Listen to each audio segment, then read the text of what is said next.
Worryingly, perhaps, I thought, actually, this has got me quite well. I think I've always perceived myself to be perhaps middle class, but not really understood what that meant, or whether I'm lower middle class, middle class, upper middle class, or I know I'm certainly not elitist or affluent.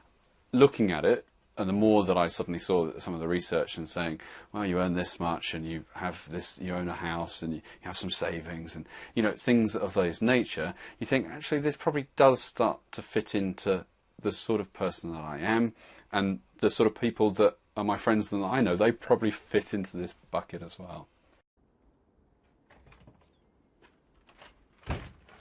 My group of friends are interested in things that I'm also interested in. Most of the time, we sort of just hang out. We either go for a walk or we'll come around for a glass of wine. And that sounds very middle class in itself.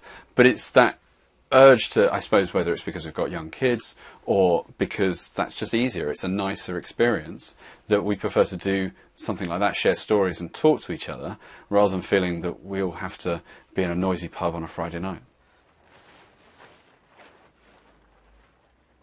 My wife and I, if we wanted to go to the theatre, to do that, I live an hour and a half out from Soho and from the West End, so I've got to factor in a 3-hour round trip. I've then got young kids, so I've got to factor in a babysitter. So all of a sudden it's 7 hours out of babysitting through bedtime and all the other stuff, in addition to then going. And you start to suddenly think, well, you know what, actually, it might just be easier to invite some friends around, have a glass of wine.